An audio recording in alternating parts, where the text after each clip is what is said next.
A radio that runs on clockwork is revolutionising communications in the developing world. Amateur inventor Trevor Baylis decided to try and build a clockwork radio after he had heard the problems of disseminating information to remote parts of Africa. And he was inspired by the old-fashioned wind-up gramophones.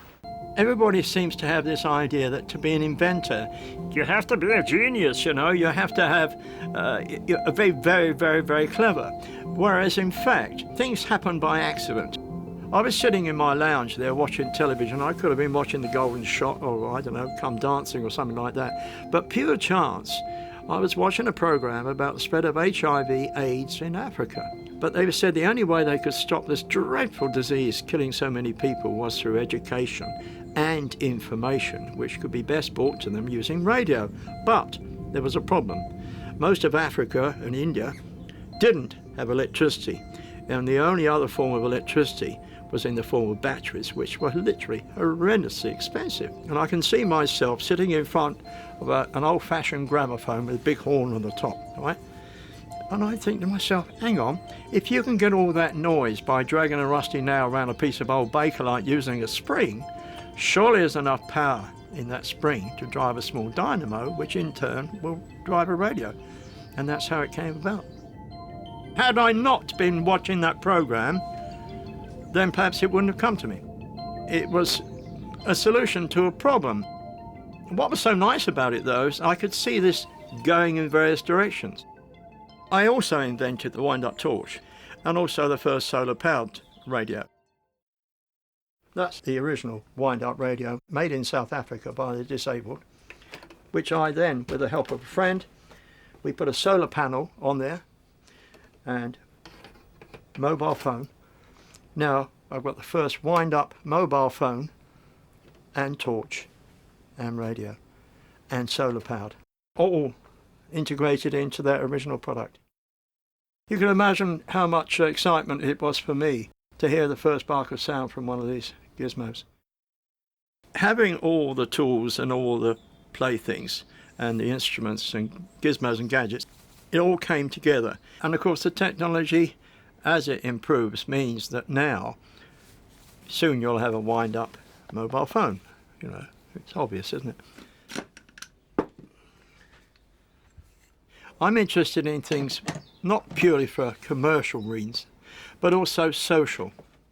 One hand, disability is only a banana skin away. And what I did as an experiment was to put my hand in my pocket, and a friend of mine put a belt round me, and then I walked around for an hour to see what it's like to only have one arm. That psychologically makes you aware of how hard it is to lose a limb in that sense. And as a result of that, I made about 250, 300 products, which means you can make things like one-handed nail clippers, foot-operated scissors. Very often, it's those everyday things that make a difference, you know. I always accumulated things. I love playing with bits and bobs. I mean, this workshop here is a graveyard of 1,000 domestic appliances. I don't really throw anything away. If I need any components in some idea or something that I'm trying to improve or repair, chances are they're in one of these trays here.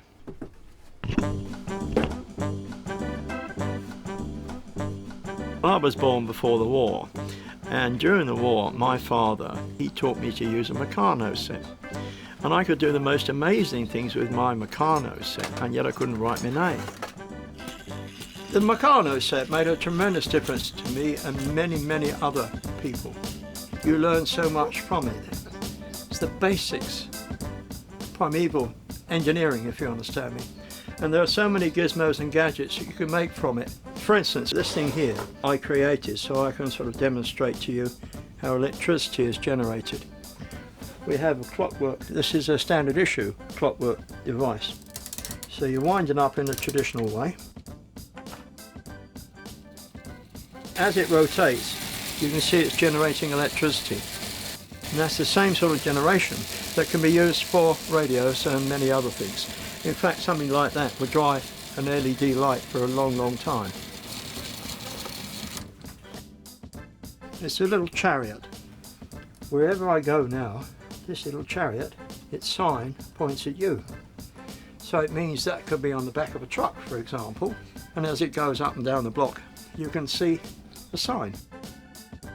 It's in the Guinness Book of Records. I made the first electric shoe. This is a device. I walked across the Namib desert and I actually phoned Richard Branson from the desert. Basically, as you walk using piezoelectric devices, you can actually recharge your mobile phone.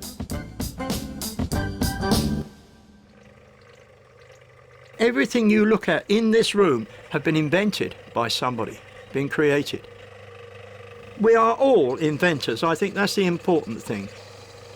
You might just fix something in your own peculiar way, but what you're not aware of is that it's never been done that way before. Innovation is, if you like, a way of creativity. Innovation is taking something that already exists and altering it slightly, paint it a different colour. That's innovation, if you like. Innovation is all about making a bit more money out of something that already exists. Invention, as far as I'm concerned, is coming up with something which is original and clearly has never been done. But the important thing is two things. It's social as well as commercial impact, and the ideal thing is, of course, when you combine them both. Then you've got a real goodie.